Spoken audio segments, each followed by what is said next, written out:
Right, welcome back, everybody. We've got another episode of Grow Your Tutoring Business. Today, we've got Julie Turner with us, who's got quite a special story to tell. I usually say at this point, like, get your notepads ready. You might need something else quite close by as we talk through this journey, I think. And I am not prepared at all in my cabin with no resources around me, at whatever where we're about to go. Look, Julie, welcome.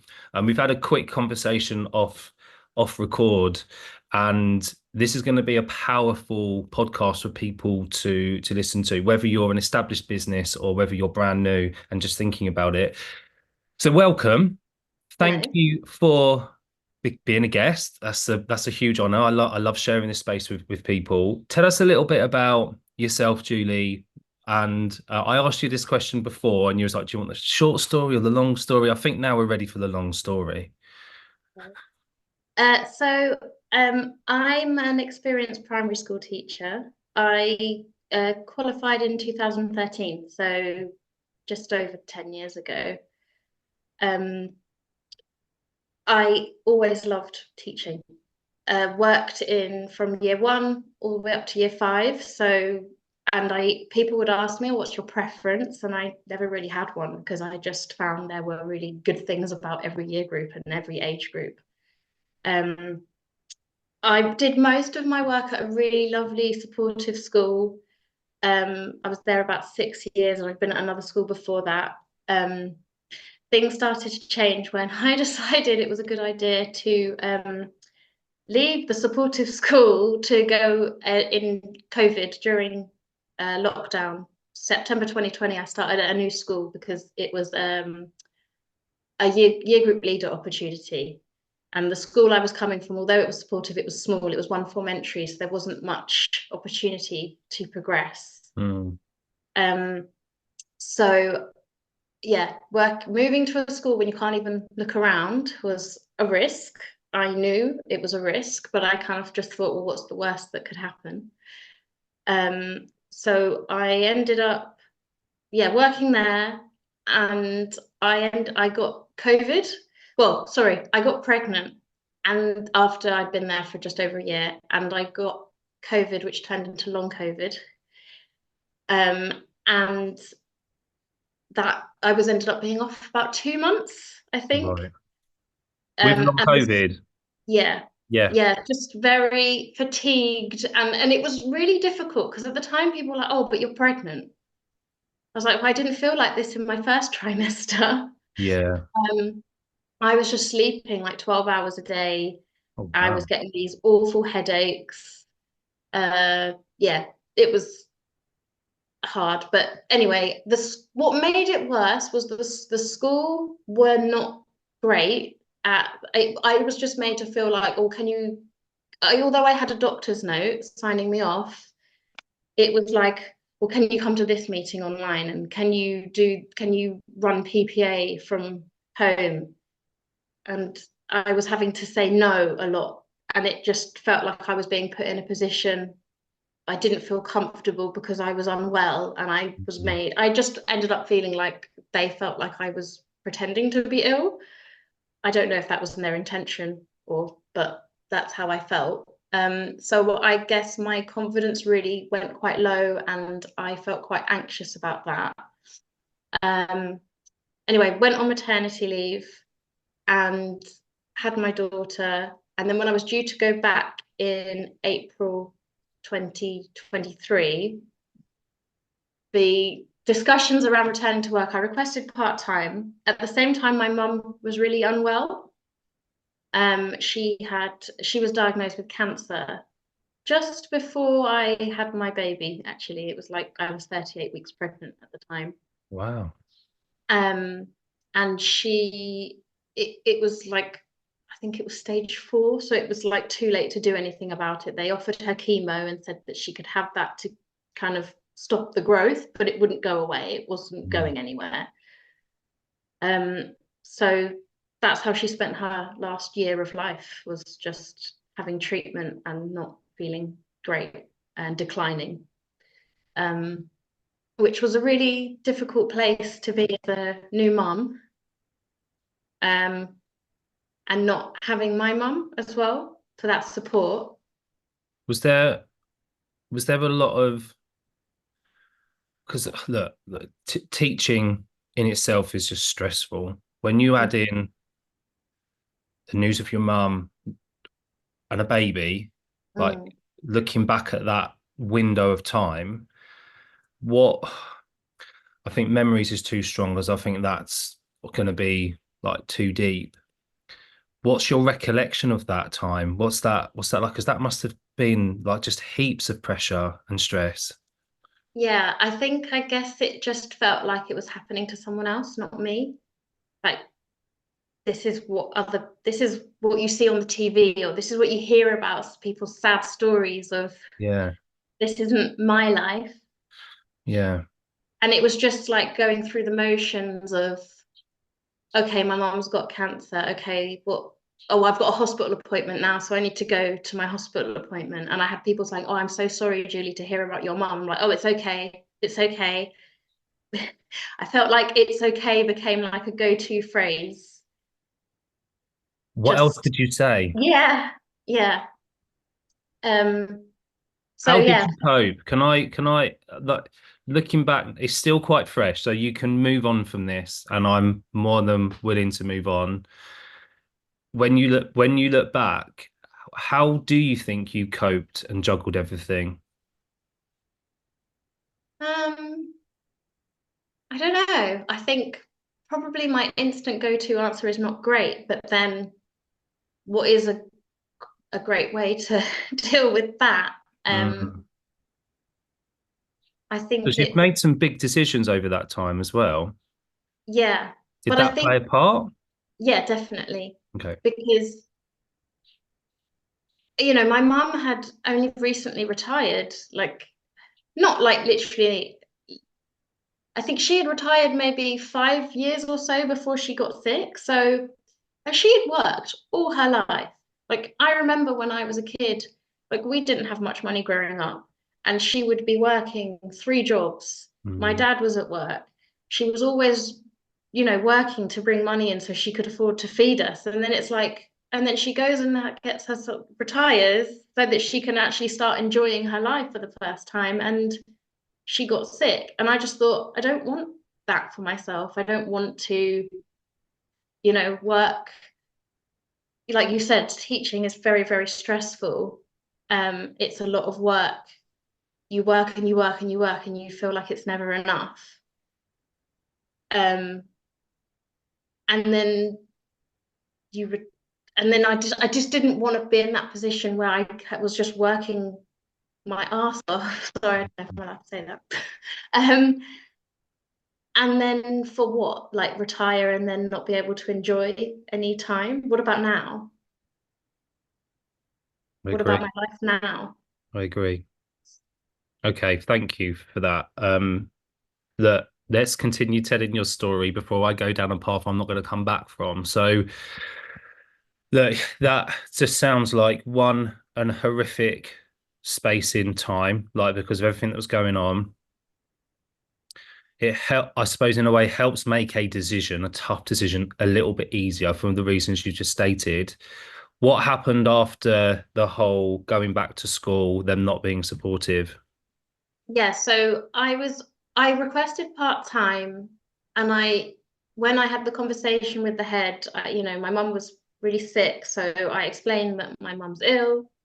I've got a baby now, which, she already knew. She seemed very empathetic when we had the conversation in person.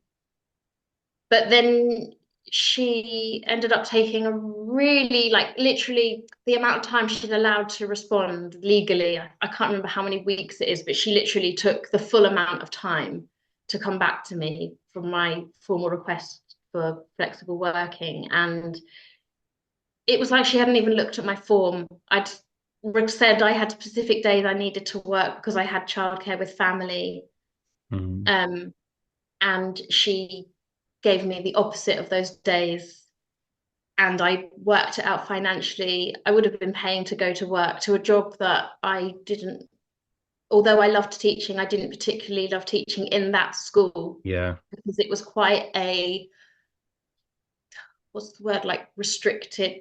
restrictive environment that you must teach this way, you must teach that way. You're not allowed to be creative. There was no autonomy. Um, so I ended up contacting my union rep for the regional area because the school didn't have a union rep. I already knew him because I was actually the union rep at a previous school, so I knew him quite well, and we had a really honest conversation. And I ended up saying that I didn't really want to go back because of all the things I just said. I didn't really enjoy it.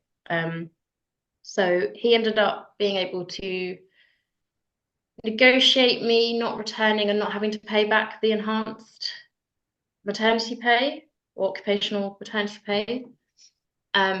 So I left, and at that point I had been doing tutoring, but not it was just pocket money. Mm. So I just thought, okay, well, I'll just build that up, but I can't afford to not do anything, like in terms of while it's building up. Because I think at the time I didn't actually have any because I'd been on maternity leave, and a couple of children I had been tutoring, it had finished. And because I'd been on maternity leave, I hadn't really sought out anything else. So I decided to build up the tutoring as well as doing supply. And then I think in the 2 weeks I went back to work in this supply role, which it was a really nice school, really supportive. They understood that my mum was ill, and it was my first job back after maternity and in a new school. They were very kind to me, workload wise. But yeah, 2 weeks in, my mum passed away. So I feel like I'm quite detached. I'm talking about it like I'm quite detached from it. I'm not, I don't know. I feel like I've learned this, I don't know, it's like a coping strategy almost Yeah, like yeah, most likely, yeah. That's okay. I think just tell the stories you want to tell it. Honestly, it's fine. yeah. So yeah, my mum passed away, and I think I just went into almost autopilot. I remember contacting the agency. I think I text the the woman I'd been dealing with at the agency to say, like, they knew my mum was sick, and I said, my mum's passed away and I can't come into work tomorrow because I've got to go to the funeral directors, but I'll be in the day after. And she was like, Julie, take all the time you need. And I was like, no, Mm. it's fine. Um, and those first few days were, I don't know, horrendous. I just remember, like, 'cause she was in a hospice, and I was with her when she passed away, which was really important to me. I don't know why, I just really wanted to be with her. And then so she passed away, and then me and my dad called like all my brothers to tell them to, come because she's gone. And then we ended up, after sorting out all, like, finding a funeral director, we went out for a meal, and it was really, really surreal. I just remember thinking, oh, this is really nice, and then looking for my mum, and she wasn't there, Mm. which, yeah, it was just odd, strange. And I just didn't sleep really that night. And then I'm talking about, oh, I'm going to go to work to teach children.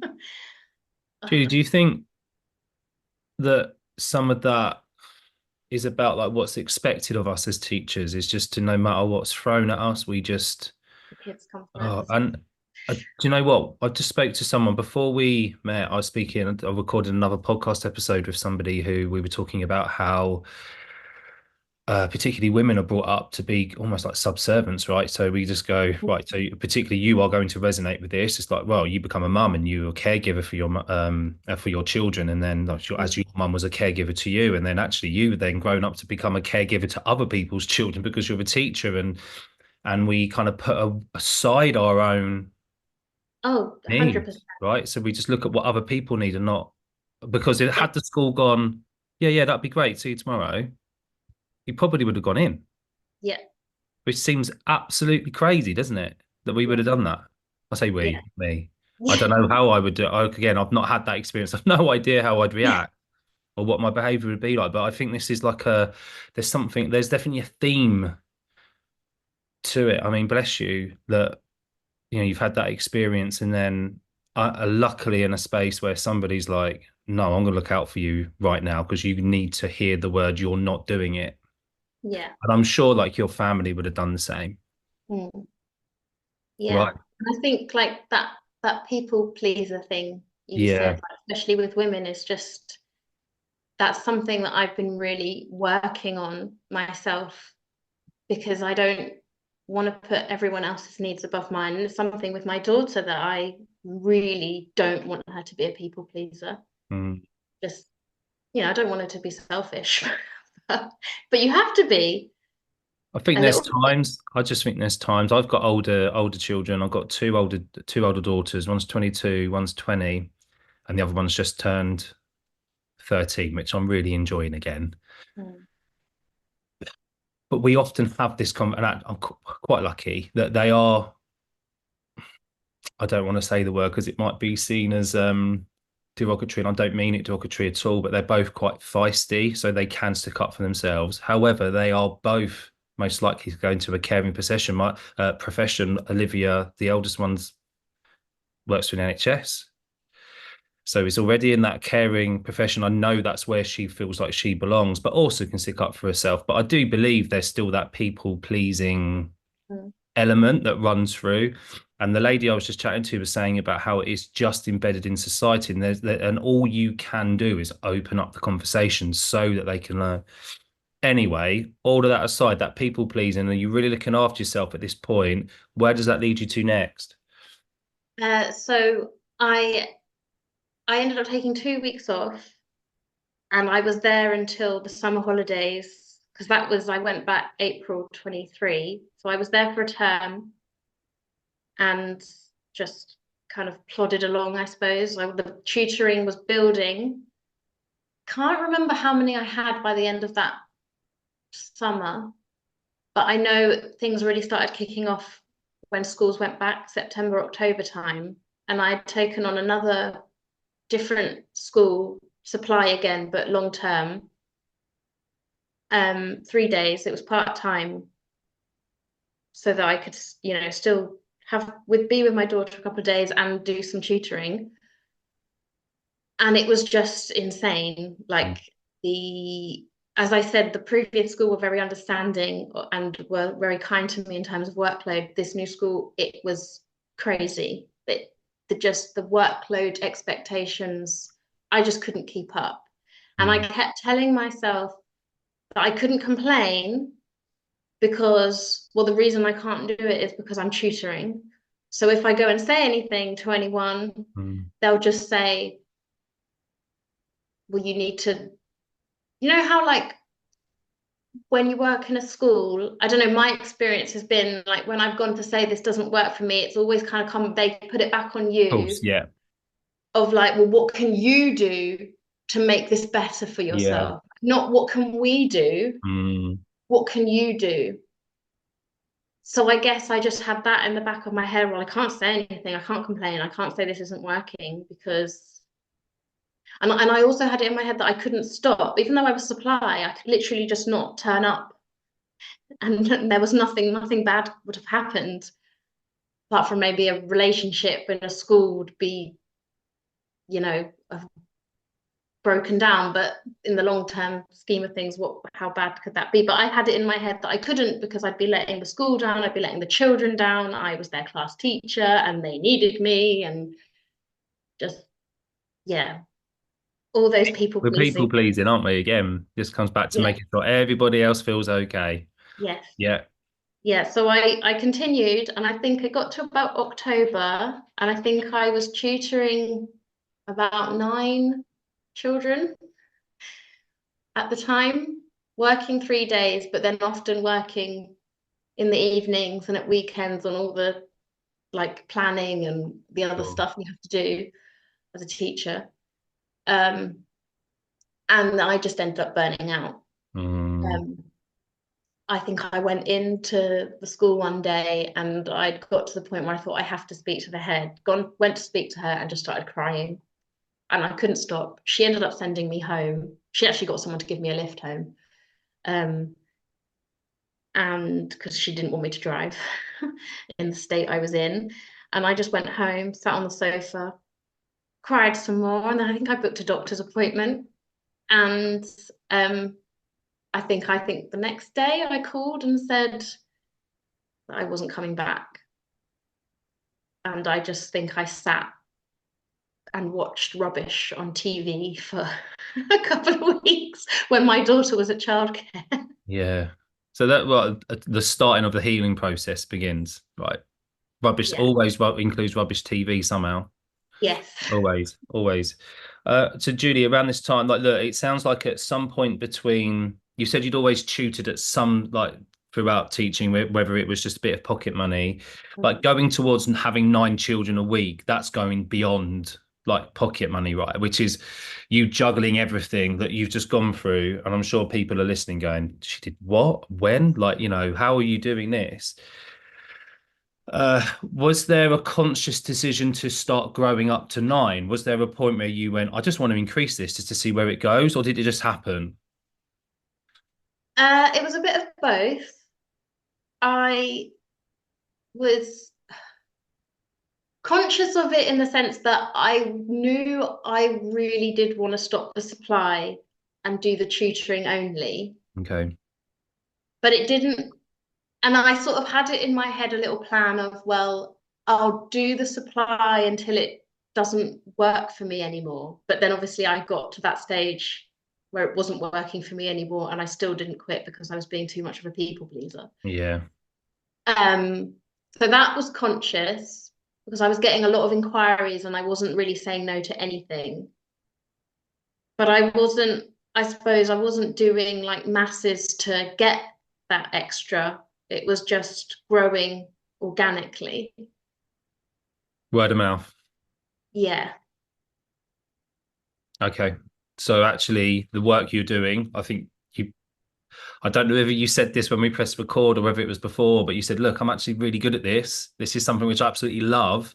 So Mm. therefore, when that happens, it's the perfect recipe for people to go and talk about what they're experiencing. They're going to tell other parents, children also talk to one another, and it grows organically.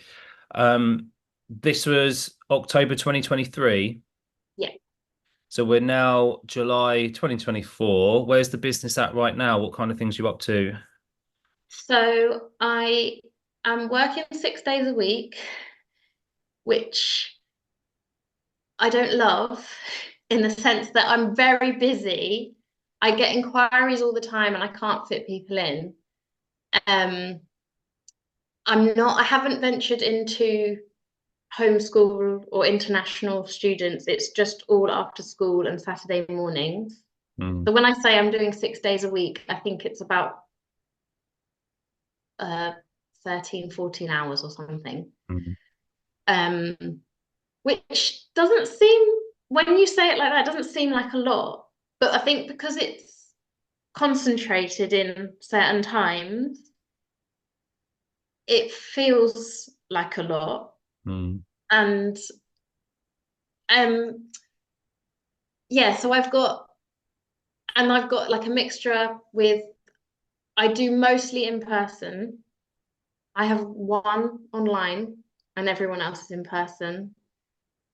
And it I'm really enjoying it. It's, you know, I can do what I love in the way that I want to do it. Um, I'm starting to advertise for groups. I've actually working alongside another teacher who kind of similar story to me, is that she's got kids and the working in a school wasn't really working for her anymore. So she started one-to-one. We've got her youngest and my only child are the same age. So we met that way. And she's an amazing teacher. And we sort of decided to come together and excellent. try to do groups together. So we're starting in September. we are advertising like crazy at the moment. Both feeling a bit nervous because we haven't had loads of bookings, but I guess we know that once we start, it's just been like, I think I was listening to your talk about how you started groups last week, Mm, and it was really helpful in the sense that I think a lot of the things that you did, we are doing. mm. I'm like having conversations with my one-to-one parents saying, oh, I'm starting these groups and this will be great for your child, and but it's really hard to convert them. And Think that's the it's so hard. stage. Yeah. You get known for it. Do you know, like, so like in let's give everything away. Like I did say, I think I talked for about an hour and a half about growing groups in the mini group series that I started last week. But I think in the first 5 minutes, I'm like, look, I actually think I could do this in 5 minutes because I think the most important thing that I did was stop talking about one to one. I just got rid of it. It doesn't mean to say that you don't offer it, but it just means you start attracting the right people. There was somebody I supported the beginning of this year. Well, actually, the later end of last year and then into this year. She's very well known for one-to-one support. She charges a lot per hour, sort of 90 to £100 an hour for a one-to-one support, struggling to set up groups. And there was no reason for that struggle in the sense that she's really well known, really popular. If you can sell something at that price, there's absolutely no reason why you couldn't just make a group work almost instantly. But it was all about the branding. So when anybody was coming towards her, like they were saying, "Oh, this is really good," word of mouth, for example, or they land on the website or whatever, I think it's Facebook page as well. Just everything screamed one-to-one, successful one-to-one tutor because it's right. That's exactly what she is. That's what the Mm. whole branding is. And when it's so entrenched in that, when you're going to try and move away to groups or you've left it too late, you've made the move too late, you've got to start up something brand new. And so we struggled for a while. And then we came up with the idea of actually, let's just call it something different. Let's change the name. Mm. Let's remove the let's remove it completely. It's not just about changing the message. And within a month to 6 weeks, we had successful groups up and running. And sometimes it's like little tweaks and it's or looking at it from a different perspective, I suppose. You will be successful with your groups. Thanks. You will be successful with your groups, 100%. I already know because of the places where you put in yourself and the energy you're going to put out there. It's going to work. It's patience and Mm. everything else that you'll learn over the next, hopefully, like 2 or 3 months with the other people sharing how they've grown groups. That sounds amazing and the right move at the right time. There was something you mentioned before around, and this is the right time to share it, that movement away from the restrictions of school to what you're doing now. And I agree with you. It sounds crazy when you go, oh, I'm so busy. I'm doing 14 hours a week. And because I'm similar. My business is a very similar model to yours. It's mainly after school. I do 2 or 3 hours an evening. I do a couple of hours on a Saturday morning. It does relatively well financially, considering that, and I have freedom to do other stuff, like hence like something like this, but also supporting other tutors in other ways and membership, those kind of things. Um, you said something about like boundaries, like the way you pick your hours, and even to the point where you can decide how much money you make. So Mm. how freeing has it been since taking that leap and trusting yourself? Massive. I mean, like, I think you said to me when we first started about comfort zones, and I said to you, I live outside my comfort zone at the moment. I feel like, I mean, think of me a year ago. My mum had recently passed away, and I was just sort of like in this haze. If I could have seen myself a year on, I Mm, don't I don't I would have been unrecognizable. mm, And just like that, yeah, that freedom of like, and that mindset of when you're working in a school, if you want extra money, what, you get another job or you seek out a TLR or some sort of promotion into leadership. But then that always comes with more work. And I'm not saying that at the moment, if I want to make more money, I'm not saying I don't have to do more work, but it's very, very different. Mm.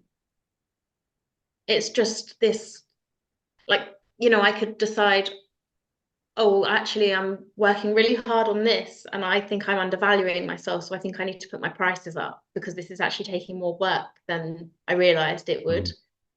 So I can put my prices up for that specific thing, and then that will generate an extra, I don't know, £20 a week or something. And just like, yeah, that freedom. I mean, it's not all about the money, obviously. I'm doing it because I really enjoy it. Um, but it is just, yeah, this a massive shift. It just sounds really positive, Julie. The key word that I get, like, I'm coming at this from a male perspective right now, but I'm going to put on the female perspective because I do believe that when you're a mum and you're trying to like grow a business or be teaching wherever people are at, like so much responsibility falls on you. And that's something which I've experienced myself because, I'd be like, well, I'll just go to work, and anything else, I'm like, oh, you'll have to sort that out then. Like, and it does fall on you. How just generally, and I know I'm sure there'll be men listening going, well, no, actually, I do that. Great. Let me know because I'd love to chat to you about it. If you are listening, reach out to me because generally speaking, it does fall on the mum to sort these things. Has that been the other positive? Look, because like you say, it's not all about the money. Like you're now around at key times, like for your family. Has that been a release? What are the other effects other than the money that's had on your family? Well, so when I made the switch from leaving the school to deciding just to do the tutoring, at the time, I think my daughter was in childcare a couple of days a week and with grandparents another day. Um, so I shifted the hours that she was in childcare to just afternoons, which then means that I can spend every morning with her. Mm. And whereas before I felt like I was the days I was in school, I was hardly seeing her. It was like morning, rush, rush, rush, got to get out the house, got to get her ready. She's a baby at the time, so it's not like she can do anything herself. There's no quality time there. And then you get home and it's like, okay, quick, make her something to eat and then get to bed. It's almost like you're just not spending any time together on those 3 days. Whereas now I spend quality time with her in the morning and then she goes to childcare.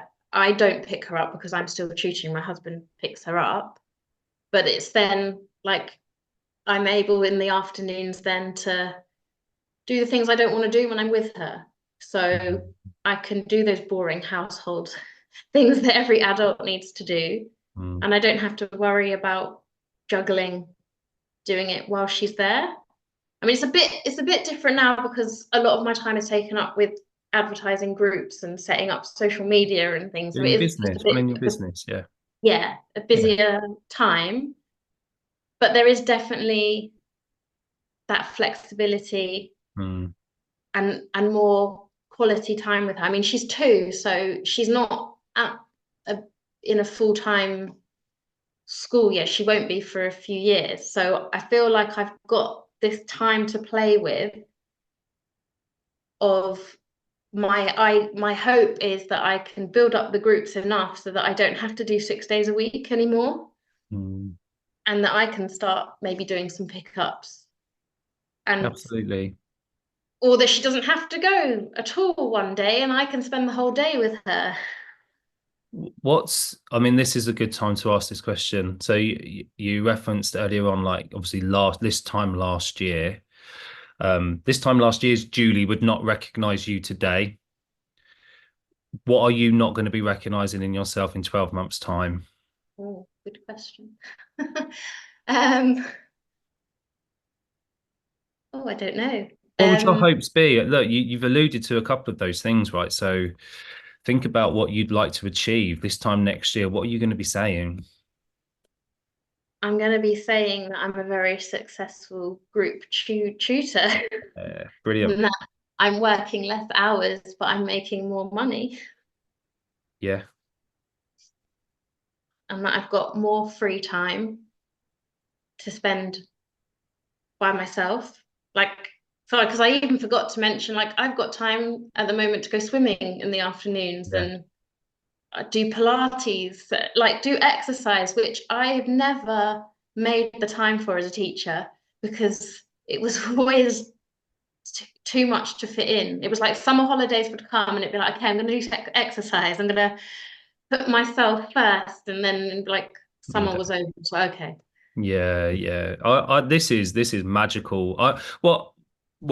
In many ways, I think I'm quite open with like something that really drives me is the passing of time. I think that I have a similar view on that whole let's retire at a certain age and then enjoy life. I'm like, well, surely surely there's a way we can enjoy life now, like because Mhm. who knows what's given to us. Nothing's a given. No, My dad's recently retired and is still working, like still going back to work and still doing like stuff like semi-retired, he would call it. I'm sure my mum's very happy about that. But I think it's serving him relatively well at the moment. He's a farm worker, so it's harvest time. So he absolutely loves it. He's done it since he was 14. He's now 67, nearly 68. And so for him, I feel like it's like, yes, this is what I do, during the summer. But I look at how hard my mum and my dad have worked. I don't want to wait until I'm nearly 70. I don't me want to wait. I'm not saying like in a way it's a bit selfish because that was always the way, wasn't it? Like, yeah, well, you have to work. You have to do your work until you're that age, and then you can enjoy life. And I'm just wondering if then I've always wondered whether there was a different way. So, like, hats off to you because I think you're doing it at a really good time with the age of your family, and the age of is it a daughter? Do you say, yeah. or to the age of your daughter, and you've got time to get it right. And I think it's really sensible. This idea of self-care as well, like putting that into the mix is going to be so important. Um, what would be your message to yourself a year ago? What would you say if you could go back and talk to to Julie from 12 months previous? I'd probably say, probably give her a hug Yeah, and say, it's going to be okay. It's going to be more than okay. It's going to be amazing. Like, you won't believe what you can achieve. I love it. Julie, is there anything that we haven't spoken about that you'd really like to share? Um, I guess just that I know you talked about this in your mini series about groups and how they are just, getting people over the line with groups or over one-to-one. I guess it would be good to have a short conversation about the benefits of groups. And just for like in terms of messaging, Okay. um, yeah, because you talked about what was it? There was these words. I Googled it afterwards and I couldn't find anything. Oh, what was it? What have I been talking about that's total rubbish and No, nonsense? I'm sure it really sounded great, but when I Googled it, I was listening to it while I was driving, so I Yeah. couldn't Google it straight away because I would have had an accident. But um, just was it perform? There was like Oh yeah, four words. perform. Okay, so how a group develops over time. So when a group, and this is any group at any stage, so you get a group of say four or more people together, they will go through stages of storming, This is where they start getting to know one another. They'll push each other's boundaries, and then they'll set roles. These are unconsciously done. No, this is not something you go, right, you're going to be this person, you're going to be that person, but they set themselves roles within that group. That's what happens when you storm. Then it becomes norming, so they get used to their roles in that group. And it's only after that point that you get the performing part, and how you facilitate that. But often they can facilitate it themselves, depending on their age. So if you was working with, say, secondary school children, they would need facilitating to a degree, but they would find out their roles within that group themselves. From primary school, particularly younger ones, you still wouldn't assign it, but you would put boundaries in place, which we would call this behavior management. And then they would grow from there. And from that, they need the boundaries to make that work. But yeah. And so that's the real beauty of groups. And then once you get them to the performing stage, and everybody understands each other and they know each other, that is when they really start to develop either the relationship that allows the learning to take place in the most positive way. But yeah, like, there is a fourth stage as well, which is important, but maybe not in this context. So the first three of that storming, norming, and performing, they're the key elements, and it must have a name. It must have a name. I don't know the name of It it, does. but it must have Doesn't sound something. like you made it up. I really no, that's just me talking. It's not me talking nonsense, I promise. It's a real thing. But I think when you look at it from an organizational perspective, like say from a corporate level or even a school level, like you have set roles and boundaries anyway. So you have that, which is, if we pick that up and use that intuition, that's us doing behavior management. If something's wrong in the group, like for example, there's people clashing, which happens in the real world, right? So you've probably had leaders clash or someone clash with their leader, and you can't move beyond. You get stuck in the storming part. You never go to the normalization and performing. And lots of us would have experienced this.